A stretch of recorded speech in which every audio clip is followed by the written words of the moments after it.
तो सबसे पहली बात तो आपको ये याद रखना है कि मानव है वो कौन से नाइट्रोजन युक्त अपशिष्ट पदार्थ का उत्सर्जन करता है? यूरिया का करता है। किसका करता है? यूरिया का करता है। अब उसके शरीर में यूरिया जो है, उस यूरिया का निर्माण कैसे होता है? सबसे पहली बात तो यही तो है कि हम यूरिया का क्या करेंगे? उत्सर्जन करेंगे। तो उस यूरिया का जो निर्माण जो हुआ है वो कैसे हुआ है? तो उस यूरिया का जो निर्माण है वो कैसे होता है? मैंने कल आपको बात बताई भी थी, दोबारा से रिपीट कर रहा हूं उस चीज को कि देखो कि हमारे शरीर में क्या होता है, प्रोटीन जो है, उस प्रोटीन का क्या होता है? अपघटन होता है। प्रोटीन का क्या होता है? अपघटन, या इसको क्या बोल सकते हो? विघटन बोल सकते हो। क्या बोल सकते हो? विघटन बोल सकते हो। और जब प्रोटीन का अपघटन या विघटन होता है तो किसका निर्माण होगा? तो अमोनिया का निर्माण होगा। किसका निर्माण होगा भाई? अमोनिया का क्या होता है? निर्माण होता है। अब बात ये आती है कि ये जो अमोनिया जो है, ये अमोनिया हमारे शरीर का सबसे विषाक्त क्या होता है? पदार्थ होता है। और सबसे विषाक्त पदार्थ है मतलब शरीर में हानि पहुंचाएगा। क्या करेगा? शरीर में हानि पहुंचाएगा। तो क्या इसको आप शरीर में स्टोर कर सकते हो? नहीं कर सकते। कि अमोनिया है, इस अमोनिया को हम शरीर में क्या नहीं कर सकते? स्टोर नहीं कर सकते। ऐसे बोल सकते हैं सर्वाधिक क्या होता है? विषाक्त होता है। विषाक्त मतलब जहरीला होता है। और सर्वाधिक क्या होता है? विषाक्त होता है। इसलिए मैं कहूंगा कि शरीर में इसका क्या नहीं करते? संचय नहीं करते। शरीर में क्या नहीं करते? संचय, यानी कि इसको स्टोर नहीं करते। अब बात ये आती है कि स्टोर नहीं करते तो इसको शरीर से बाहर निकाल दो। शरीर से क्या कर दो? क्योंकि उत्सर्जन में हमने यही तो बोला है कि जो नाइट्रोजन युक्त जो अपशिष्ट पदार्थ है उसको शरीर से क्या कर दो? बाहर निकाल दो। लेकिन मानव है वो अमोनिया को क्या नहीं कर सकता? सीधा शरीर से बाहर नहीं कर सकता। तो फिर क्या इलाज रहेगा? तो फिर इसका इलाज होता है कि ये जो अमोनिया जो है, इस अमोनिया को हमारे शरीर में जो क्या होता है, यकृत जो होता है, लीवर जो होता है, वो लीवर किस में बदल देता है? तो वो लीवर है इस अमोनिया को किस में बदल देता है? यूरिया में बदल देता है। किस में बदल देता है? यूरिया में बदल देता है। और यूरिया जो होता है ये क्या होता है? तो ये कम विषाक्त होता है। क्या होता है? कम विषाक्त होता है। कम विषाक्त होता है तो इसको कुछ समय के लिए शरीर में क्या किया जा सकता है? स्टोर किया जा सकता है। क्या किया जा सकता है? स्टोर। लेकिन विषाक्त है तो ज्यादा समय तक क्या नहीं कर सकते? स्टोर नहीं कर सकते। मतलब इसको भी शरीर से क्या करना पड़ेगा? बाहर निकालना पड़ेगा। और कैसे बाहर निकालते हैं कि फिर ये जो यूरिया जो होता है, ये यूरिया ब्लड के साथ कहाँ पहुंचता है? किडनी तक पहुंचता है। और किडनी का काम होता है कि इस किडनी को जो है, ये इस ब्लड में जो यूरिया है, इस यूरिया को यूरिन के साथ कर देती है। और क्या करते हैं कि उस यूरिन के द्वारा इस यूरिया को हम भी कहाँ कर देंगे? बाहर क्या करते हैं? निकाल देते हैं। क्या कर देते हैं? बाहर निकाल देते हैं। अब बात ये आती है कि इस यकृत में अमोनिया से क्या बना है? यूरिया बना है। और यूरिया बनने की जो प्रक्रिया है वो क्या कहलाती है? यूरिया चक्कर कहलाती है। क्या कहलाती है? यूरिया चक्कर कहलाती है। इसको ही हम क्या बोल सकते हैं? तो इसको ही हम ऑर्निथीन क्या बोल सकते हैं? चक्कर बोल सकते हैं। और इसको ही आप क्या बोल सकते हो? क्रेब्स हैंसलेट चक्कर बोल सकते हो। क्या बोल सकते हो? क्रेब्स हैंसलेट चक्कर बोल सकते हो। इतनी बात समझ में आई कि नहीं आई? बता दोगे कि हमारे शरीर में प्रोटीन के विघटन से नाइट्रोजन युक्त अपशिष्ट पदार्थ के रूप में अमोनिया का निर्माण होता है। अमोनिया हमारे शरीर के लिए सर्वाधिक क्या होता है? विषाक्त होता है। इसलिए इसका शरीर में क्या नहीं कर सकते? स्टोर नहीं कर सकते। और इसका सीधा क्या नहीं कर सकते? उत्सर्जन भी नहीं कर सकते। तो क्या किया जाता है? तो ये जो क्या होता है, अमोनिया जो होता है, इस अमोनिया को किस में बदल दिया जाता है? यूरिया में बदल दिया जाता है। कौन सी प्रक्रिया द्वारा? यूरिया चक्कर या ऑर्निथिन या क्रेब्स हैंसलेट चक्कर के द्वारा यकृत द्वारा किसमें बदल दिया जाता है? यूरिया में बदल दिया जाता है। कम क्या होता है? विषाक्त होता है। कुछ समय के लिए इसको स्टोर किया जा सकता है। बाद में इसको यूरिन के द्वारा शरीर से क्या कर दिया जाता है? बाहर निकाल दिया जाता है। ठीक है, तो लिखो इस बात को।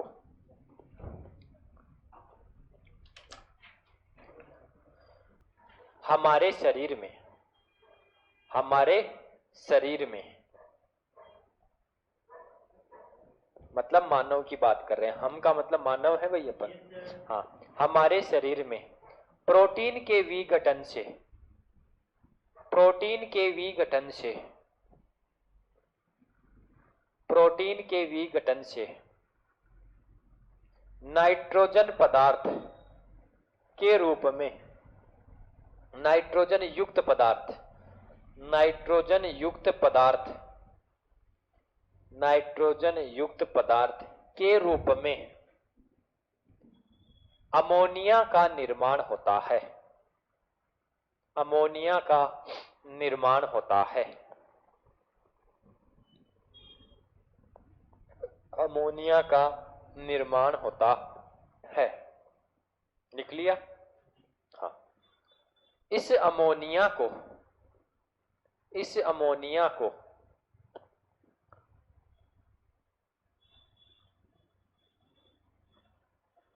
इस अमोनिया को यकृत द्वारा, यकृत द्वारा यूरिया में, यूरिया में बदला जाता है या परिवर्तित कर दिया जाता है, यकृत द्वारा यूरिया में बदल दिया जाता है। इस प्रक्रिया को, इस प्रक्रिया को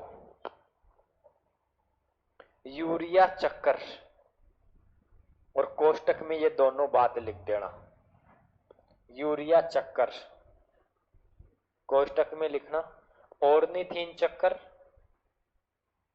ऑर्निथीन चक्कर ओब्लिक लगा के लिखना, क्रेब्स हेंसलेट चक्कर कहा जाता है। यूरिया चक्कर कह दो, क्रेब्स हेंसलेट चक्कर कह दो, या फिर क्या कह दो, ऑर्निथीन चक्कर कह दो, एक ही बात है। ठीक है? हाँ, अब लिखो, ऐसे लिखो, अमोनिया, अमोनिया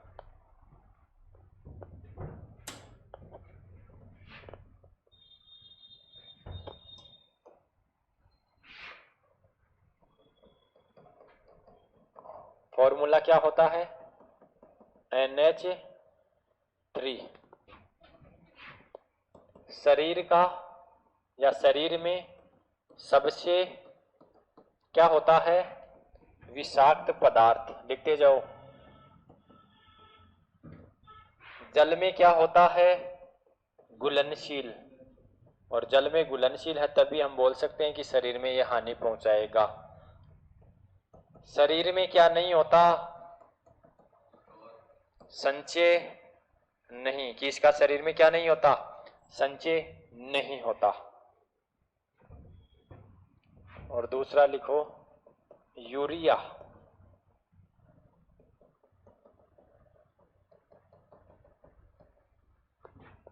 कम क्या होता है? विषाक्त। जल में क्या होता है? घुलनशील। जल में घुलनशील है तभी यूरिन द्वारा क्या होगा? बाहर आएगा। शरीर में कुछ समय संचय और यूरिन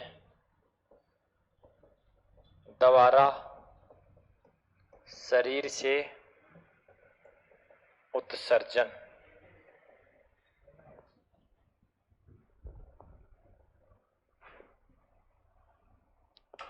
अमोनिया की तुलना में कम विषाक्त होता है, जल में घुलनशील भी होता है, लेकिन कम विषाक्त होने के कारण कुछ समय के लिए शरीर में क्या कर सकते हैं? स्टोर कर सकते हैं। बाद में ये यूरिन द्वारा शरीर से क्या कर दिया जाता है? बाहर निकाल दिया जाता है, उत्सर्जित कर दिया जाता है। यूरिया का उत्सर्जन करेंगे। किसका उत्सर्जन करेंगे? यूरिया का। अमोनिया का क्या नहीं करते? उत्सर्जन नहीं करते। तो अमोनिया को किस में बदल दिया? यूरिया में बदल दिया। किस में बदल दिया? यूरिया में बदल दिया। अब देखो हम बात करेंगे उत्सर्जन तंत्र की। किसकी बात करेंगे? उत्सर्जन तंत्र की। यानी कि इस यूरिया को हम शरीर से क्या कर रहे हैं? अलग कर रहे हैं, बाहर कर रहे हैं। तो इसको अलग करने के लिए, इसको उत्सर्जित करने के लिए जो अंग भाग लेते हैं, उन अंगों का समूह क्या कहलाता है? उत्सर्जन तंत्र कहलाता है। क्या कहलाता है? उत्सर्जन तंत्र। तो नीचे लिखो, मानव शरीर में, मानव शरीर में उत्सर्जन, मानव शरीर में उत्सर्जन, मानव शरीर में उत्सर्जन तंत्र,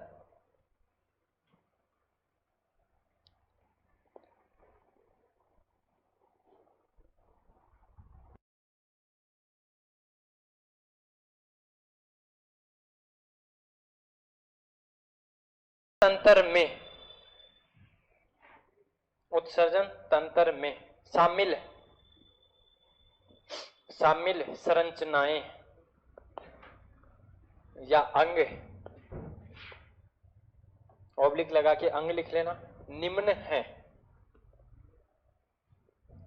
और देखो कौन कौन सी है।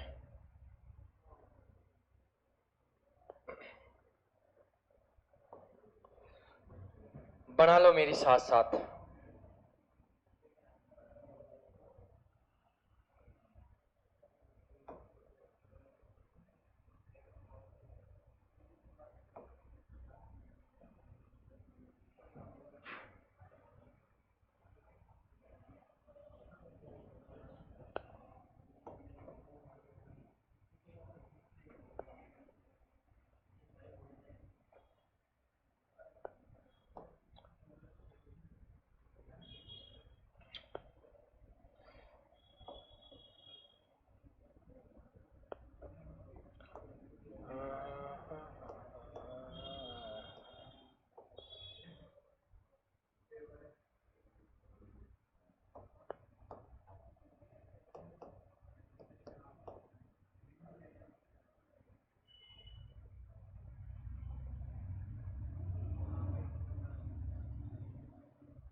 किडनी की संख्या कितनी होती है? 2, जो यूरिया के उत्सर्जन में क्या करती हैं? भाग लेती हैं। मूत्रवाहिनी की संख्या कितनी होती है? क्योंकि 2 किडनी है तो दोनों किडनियों से कितनी मूत्रवाहिनी निकलेंगी? 2 निकलेंगी। मूत्राशय, इसकी संख्या कितनी होती है? 1। ब्लैडर जो होता है 1। और मूत्र मार्ग की संख्या कितनी होती है? 1 होती है। ये 4 संरचनाएं क्या करती हैं? भाग लेती हैं। अपवाही नलिका का काम क्या होता है? अपवाही नलिका का काम होता है कि अशुद्ध जो रक्त होता है जिसमें यूरिया होता है वो आएगा किसके द्वारा? अभिवाही के द्वारा। और अपवाही का मतलब क्या है? कि यूरिया यूरिन के द्वारा अलग हो गया तो ब्लड क्या हो गया? शुद्ध हो गया। और वो किसके द्वारा वापस चला जाएगा? अपवाही के द्वारा चला जाएगा। मैं लिख सकता हूं इसमें, अशुद्ध रक्त। और अशुद्ध रक्त कौन सा? यूरिया सहित। और अपवाही नलिका के द्वारा कौन सा? शुद्ध रक्त यूरिया रहित।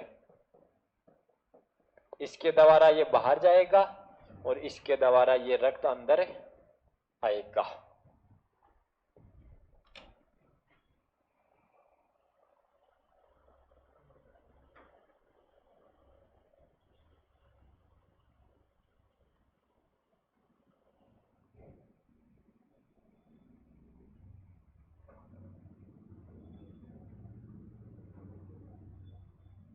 एक नंबर पे लिखो वृक्क, किडनी।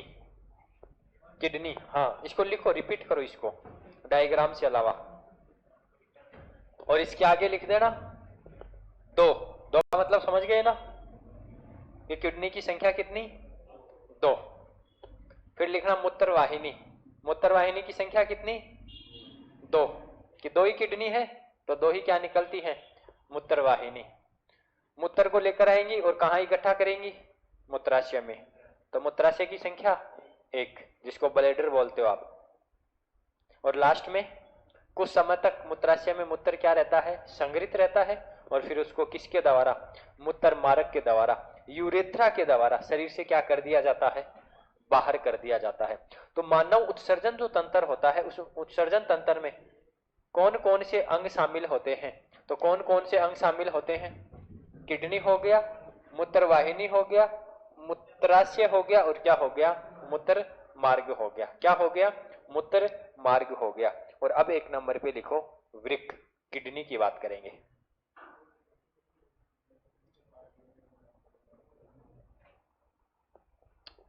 हो गया क्या यहां तक?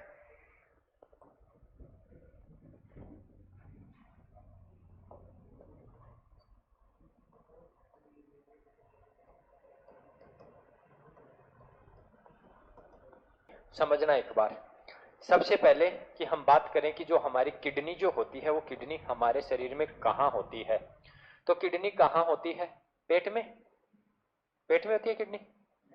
नहीं, देखो, हाँ, पीछे की तरफ। तो उसको हम बोलते हैं पेरिटोरियल गुहा। क्या बोलते हैं? पेरिटोरियल गुहा। यानी कि हमारा जो उदर गुहा जो है, उदर गुहा का मतलब पेट जो है, उस पेट का जो पश्चिम जो भाग होता है, उस पश्चिम भाग में पेरिटोरियल जो गुहा है, उस पेरिटोरियल गुहा में कौन स्थित होती है? किडनी स्थित होती है। हृदय कहाँ स्थित होता है? कौन सी गुहा में? हृदय गुहा में, कार्डिक स्पेस में होता है। तो देखो कि किडनी जो है, ये किडनी कहाँ होती है? तो उदर गुहा के, उदर गुहा के पश्चिम भाग में। कौन सी गुहा? पेरिटोरियल गुहा में क्या होती है? स्थित होती है। अगर बात करें संख्या, तो संख्या कितनी होती है? 2 होती है। संख्या कितनी होती है? 2 होती है। अब हम बात करें कि ये जो किडनी जो है, इसका जो रंग जो होता है वो कैसा होता है? तो इसका रंग होता है गहरा लाल। कैसा होता है? गहरा लाल। बात करें कि इसका आकार कैसा होता है, तो इसका आकार होता है, सेम का जो बीज होता है, उस सेम के बीज के जैसी क्या होती है? किडनी होती है। सेम के बीज के जैसा क्या होता है? आकार होता है। बात करें कि जो किडनी जो है, इनका जो वजन होता है वो कितना होता है? तो किडनी का जो वजन होता है वो लगभग 120 से 170 ग्राम होता है। और हम बात करें कि 120 से 170 ग्राम, यानी कि किसी में 120 तो किसी में 170 होता है। सभी के शरीर के जो अंग हैं उनमें क्या आएगा? डिफरेंट आएगा। किसके अकॉर्डिंग आएगा? बॉडी वेट के अकॉर्डिंग आएगा कि नहीं आएगा?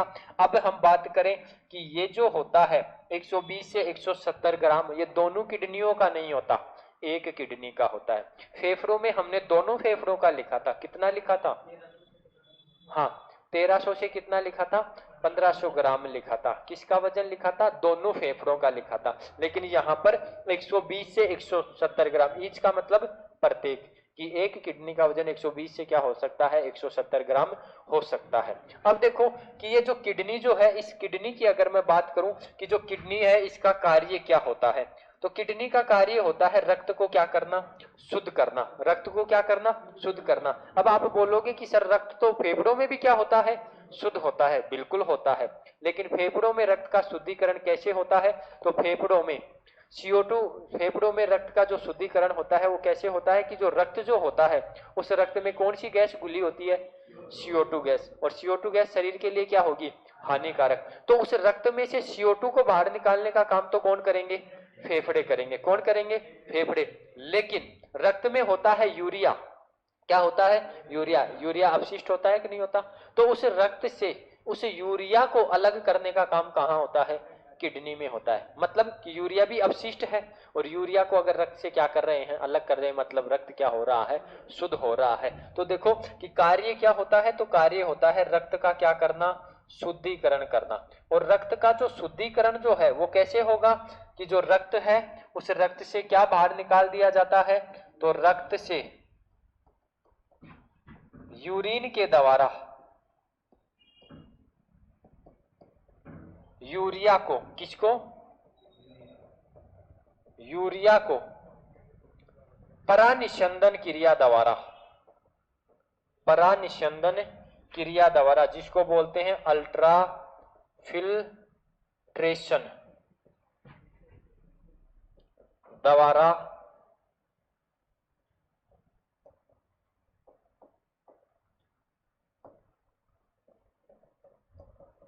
अलग करना, कि रक्त से यूरिन के द्वारा यूरिया को क्या करना, परानिस्यंदन क्रिया द्वारा क्या करना, अलग करना।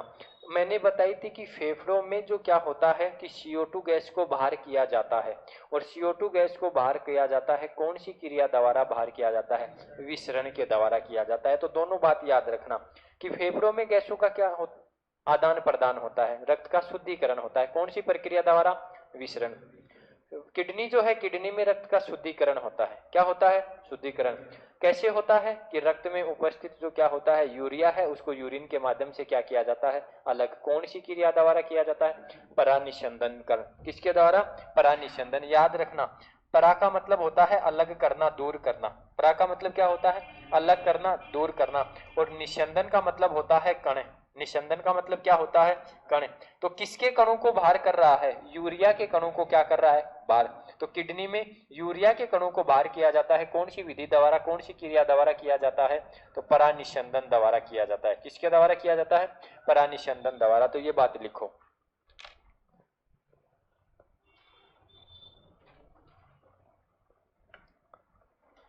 अलग करना। तो किडनी जो है, उस किडनी में ऐसी कौन सी संरचना है जो रक्त का क्या करती है, शुद्धिकरण करती है।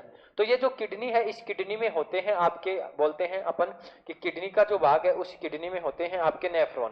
क्या होते हैं, नेफ्रॉन होते हैं। और ये जो नेफ्रॉन जो है उनका काम होता है रक्त को क्या करना, शुद्धिकरण करना। क्या करना, शुद्धिकरण। तो किडनी का जो काम है वो काम कौन कर रहा है, नेफ्रॉन कर रहा है। ठीक है, तो मैं ये बोल सकता हूं कि जो किडनी है उसकी जो क्रियात्मक जो इकाई है वो क्या कहलाती है, नेफ्रॉन कहलाती है। क्या कहलाती है, नेफ्रॉन। अब देखो कि किडनी जो है, इस किडनी का जो निर्माण हुआ है, इसकी जो संरचना जो बनती है वो किससे बनती है, नेफ्रॉन से बनती है। किससे बनती है, नेफ्रॉन से। तो मैं ये भी कह सकता हूं कि किडनी की संरचनात्मक इकाई क्या होती है, नेफ्रॉन होती है। और आपको ये बोले कि किडनी का अध्ययन करना क्या कहलाता है, नेफ्रोलॉजी। नेफ्रॉन से नेफ्रोलॉजी। या बोले कि उत्सर्जन तंत्र का अध्ययन करना क्या कहलाता है, तो क्या कहलाता है, नेफ्रोलॉजी। क्यों, किडनी किसका भाग है, उत्सर्जन तंत्र का भाग है। किडनी किससे बनी है, नेफ्रॉन से बनी है। तो किडनी का अध्ययन नेफ्रोलॉजी, या फिर आप बोल सकते हो कि उत्सर्जन तंत्र का अध्ययन करना क्या कहलाता है, नेफ्रोलॉजी। तो नेक्स्ट लाइन में लिखो, नेफ्रॉन को, नेफ्रॉन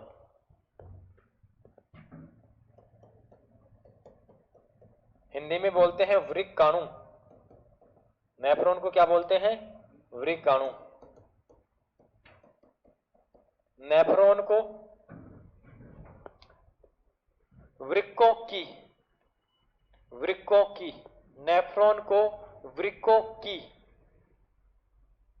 कोष्टक में लिख देना, उत्सर्जन तंत्र।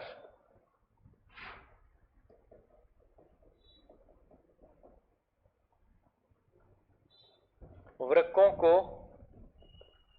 सॉरी, नेफ्रॉन को वृक्कों की ओब्लिक कोष्टक में उत्सर्जन तंत्र की संरचनात्मक एवं क्रियात्मक, संरचनात्मक एवं क्रियात्मक इकाई कहा जाता है। संरचनात्मक एवं क्रियात्मक इकाई कहा जाता है। क्यों कहा जाता है, कि किडनी का जो निर्माण है वो किससे हुआ है, नेफ्रॉन से। किडनी का जो काम है वो कौन कर रहे हैं, नेफ्रॉन। इसलिए इनको संरचनात्मक और क्रियात्मक इकाई कहा जाता है। उत्सर्जन तंत्र का जो मुख्य जो अंग होता है वो क्या होता है, किडनी। क्योंकि किडनी क्या करेगी, रक्त से यूरिया को अलग करेगी। इसलिए हम ये बोल सकते हैं कि जो उत्सर्जन जो तंत्र है या वृक्क जो है, उसकी जो संरचनात्मक क्रियात्मक इकाई है वो क्या कहलाती है, नेफ्रॉन कहलाती है। क्या कहलाती है, नेफ्रॉन। नीचे लिखो,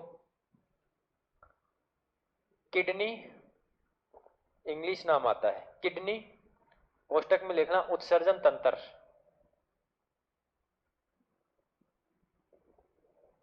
का अध्ययन करना, का अध्ययन करना नेफ्रोलॉजी कहलाता है। नेफ्रोलॉजी कहलाता है।